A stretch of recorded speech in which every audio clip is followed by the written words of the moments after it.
আমি 10 দিনত এইখিনি ৰেডি কৰা হৈছে।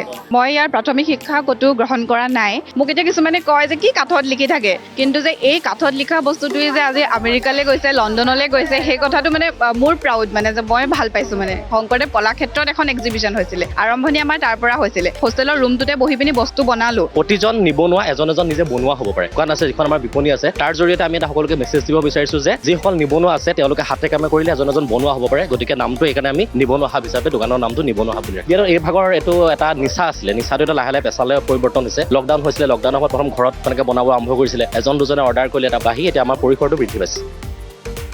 শংকৰ সংঘ অধিৱেশনত এখন বিশেষ দোকান, চৰ্চাত অহা এখন বিশেষ দোকান বুলি কৈছোঁ, কাৰণ এগৰাকী শিক্ষিত যুৱতীৰ দ্বাৰা বনোৱা হৈছে এই দোকানখন। আৰু দোকানখনৰ নামো ব্যতিক্ৰম। ইয়াত যিগৰাকী তেওঁ শিক্ষিত, এগৰাকী সুন্দৰী, এগৰাকী যুৱতীয়ে এই দোকানখন তেওঁ ইয়াত শংকৰ সংঘ অধিৱেশনত দি আছে। কিন্তু তেওঁ এইকাৰণে ব্যতিক্ৰম এইখন দোকান, কাৰণ তেওঁ নিজেই বনোৱা যিসমূহ তেওঁ নিজৰ হাতেৰে এইসমূহ দৃশ্য দেখিছে আপুনি। অসমৰ চহা জীৱনত জড়িত বিভিন্ন জাপি, বিভিন্ন ধৰণৰ খালৈ আদি, ডলা, বিভিন্ন গামোচাৰ আৰ্হিত তেওঁ বিভিন্ন বিহুৰ কথা ক'ব লাগিব। এইখন এখন বিহুৰ লগত ৰিলেটেড জাপি, তাল, বিভিন্ন ফুল আদি, গগনা আদি সকলো থকা এখন সুন্দৰ এনেধৰণৰ ছবি তেওঁ নিজে অংকন কৰিছে, হাতেৰে তেওঁ প্ৰস্তুত কৰিছে, অংকন নহয় প্ৰস্তুত কৰিছে। আৰু আপুনি দেখিব যিমান মন কৰে, তেওঁ এগৰাকী শিক্ষিত যুৱতী, এগৰাকী সুন্দৰী যুৱতী আছে। আৰু দোকানখনৰ পৰিৱেশ দেখুৱাবলৈ চেষ্টা কৰিছোঁ, মোৰ সহযোগীয়ে দেখুৱাব।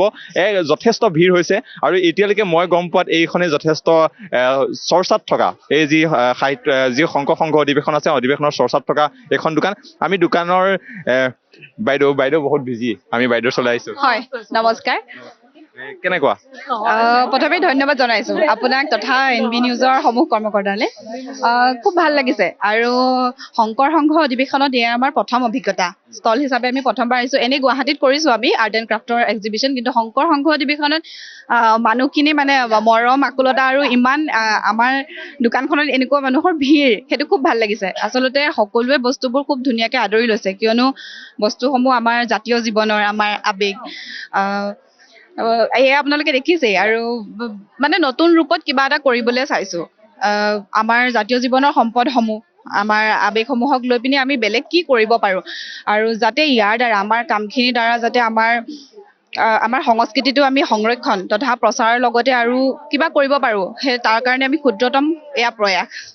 বনাওঁতেতো যথেষ্ট কষ্ট হৈছে। কিমান বস্তু বনাইছিলে আৰু কিমান এতিয়ালৈকে বিক্ৰী হৈছে? হয়, হাতত সময় খুব কম আছিলে, ঘৰুৱা অকণমান আছিলে কাম, গতিকে আমি 10 দিনত এইখিনি ৰেডি কৰা হৈছে। হয়, আৰু আমাৰ বহুখিনি কাম আমি পূৰ্ণ শিল্পমৰ সহযোগত কৰিছোঁ। দিগন্ত মাধৱ গোস্বামী দাদাৰ সহযোগত। গতিকে তেখেতলৈও এই চেগতে আমি ধন্যবাদ জনাইছোঁ। আৰু আপোনাৰ যিহেতু আপুনি কৈছে যথেষ্ট কষ্ট হয়, ইমান এটা বস্তুৰ ৰং তুলিকাৰে সজাই ফুৰাই তোলাটো ইমান সহজ নহয়, আৰু তাতে শুদ্ধ ইমান সৰু সৰু লকৰ চাবিও বনাইছে আপুনি, দেখিছোঁ। কেনেকৈ সম্ভৱ? আৰু ক'ৰবাত শিকা হৈছিল নেকি? মই ইয়াৰ প্ৰাথমিক শিক্ষা ক'তো গ্ৰহণ কৰা নাই। আচলতে মই এইখিনি কাম কৰা 4 বছৰ হ'ল। গতিকে অভিজ্ঞতাৰ পৰাই শিকিছোঁ বুলি ক'ব পাৰি। এডাল সৰু ব্ৰাছৰ পৰা একেবাৰে কুৰিয়াৰ ছাৰ্ভিচত দি সেই বস্তুটো ঘৰত গৈ পৰালৈকে, ঘৰত গৈ আকৌ ভালকৈ গৈ পাবও লাগিব, কেতিয়াবা ভাগি যায়, কেতিয়াবা অকণমান অসুবিধাৰ সন্মুখীন হওঁ। গতিকে এই প্ৰচেষ্টাটোত কষ্ট হয়, তথাপিও মানে ইয়াৰ মাজেৰে কৰিবলৈ চেষ্টা কৰিছোঁ। আমাৰ ভাল লাগে, মই বস্তুটো মানে প্ৰচেছটো মই এনজয় কৰোঁ, ভাল লাগে মোৰ। কিছুমানে কয় যে যুৱতীসকল ওলাই নাহে বুলিও এটা অভিযোগ থাকে, আৰু আপোনাৰ শিক্ষিত, পঢ়া, MA পাছ কৰা, আপুনি MA পাছ কৰাৰ পিছত এনেধৰণে ওলাই অহা, কি ক'ব? ঘৰত কিবা কৈছে? আচলতে ধাৰণাটো এতিয়া সলনি হৈছে দেই। এতিয়া অৱশ্যে অসমত বহুতো যুৱতী, মহিলা সকলোৱে ওলাই আহিছে। নিজৰ যিখিনি প্ৰতিভা আছে, যি কৰিব জানে, লাগিলে সেয়া হাতৰ চিলাই কামেই হওক বা খাদ্য প্ৰণালীৰে হওক, সকলো মহিলা ওলাই আহিছে, কৰিছে। আৰু ছ'চিয়েল মিডিয়াই এই ক্ষেত্ৰত বহুত সহযোগ কৰিছে। কিবা এটা বস্তু আমি আপলোড কৰাৰ পিছতে ৰাইজে দেখে আৰু আমাক সঁহাৰি জনায়, আমাৰ পৰা বস্তুটো লয়। গতিকে ছ'চিয়েল মিডিয়াই আমাক বহুতখিনি সহায় কৰিছে। আৰু এগৰাকীক দেখিয়ে অৱশ্যে এতিয়া 100 গৰাকী ওলাই আহিছে। আমিও তেনেধৰণৰ মেছেজ পাওঁ যে বা আপোনাক দেখি কামখিনি কৰিবলৈ আমি উৎসাহ পাইছোঁ। গতিকে সেইখিনি ক্ষেত্ৰত খুব ভাল লাগে। মানে ঠিকে আছে, মোকে দেখি যদি 10 গৰাকীও আহিছে কৰিবলৈ, একো কথা। আৰু কাগজে পত্ৰই বা কিতাপেহে কোৱা হয় যে মানে কামৰ সৰু বৰ নাই, কিন্তু প্ৰকৃততে মানে সেইটো কৰি দেখুৱালে আচলতে বেছি ভাল, যে সঁচাকৈ কামৰ সৰু বৰ নাই। মোক এতিয়া কিছুমানে কয় যে কি কাঠত লিখি থাকে, কিন্তু যে এই কাঠত লিখা বস্তুটোৱে যে আজি আমেৰিকালৈ গৈছে, লণ্ডনলৈ গৈছে, সেই কথাটো মানে মোৰ প্ৰাউড, মানে যে মই ভাল পাইছো মানে। সেইকাৰণে মই এইটো ক্ষেত্ৰত কেতিয়াও এই কামটো মই কেতিয়াও এৰি দিব নোখোজো বা আমেৰিকা লণ্ডন হয় হয়। আৰু ইভেন কালিও লণ্ডনৰ বা এগৰাকীয়ে মেছেজ কৰিছে যে মই বিহুৰ সময়ত গৈ আছো, তোমাক লগ কৰি বস্তু ল'ম। হয় অকল অসমতে সীমাবদ্ধ হৈ থকা নাই, আমেৰিকা লণ্ডনলৈ আপুনি বস্তু পঠিয়াইছে। হয় হয় হয়। প্ৰথম প্ৰয়াস। আৰু আপুনি অকলে আছে নে? অকলে নহয়, আমাৰ লগত বহুত জড়িত আছে। মোৰ হাজবেণ্ড আছে, মা দেউতা। আচলতে আমাৰ ঘৰৰ পৰা আমি বহুত ছাপোৰ্ট পাওঁ। মই বহুত ছাপোৰ্ট পাওঁ যে তুমি এইটো কাম কৰা, একো নহয়। কিছুমানক অৱশ্যে কৰিবলৈ নিদিয়ে নহয় জানো, কিন্তু ঘৰৰ পৰাই মানে এইবোৰ কি কৰি আছ, পঢ়া শুনাত ধ্যান দিয়া, চাকৰি এটা কৰ। কিন্তু আমাৰ দুয়োখন ঘৰে তেনেকুৱা নহয়, সকলোৱে সহায় সহযোগিতা একেবাৰে পূৰ্ণদমে আগবঢ়ায় মানে। প্ৰথম কথাটো ক'ব লাগিব যে পৰিয়াল বুলি ক'লে হাজবেণ্ডৰ কথাটো আহে। হাজবেণ্ডে সহায় নকৰিলে ইমান সম্ভৱো নহয়। হাজবেণ্ড যদি আছে, ওচৰত যদি আছে, আমি হাজবেণ্ডৰ বিচাৰিছো। এগৰাকী হৈছে হাজবেণ্ড আৰু দুয়োগৰাকীয়ে এখন সুন্দৰভাৱে দোকান তেওঁলোকে চলাই আছে। শুনিব পৰা মতে দোকানখনত যথেষ্ট মানুহ আহিছে, চাবলৈ আহিছে। আৰু যথেষ্ট মানে আমি আগতে অনলাইন কৰিছিলোঁ, প্ৰথমবাৰৰ কাৰণে এবাৰ শংকৰদেৱ অধিৱেশনত আমি ইয়াতে ষ্টল বহাইছোঁ, আৰু আশাপ্ৰদ সঁহাৰি, যথেষ্ট সঁহাৰি ৰাতিপুৱাৰ পৰা মানে মানুহ আহিছে। আপোনালোকে গ্ৰাহক কিমান আহিছে দেখিব পাৰিছে।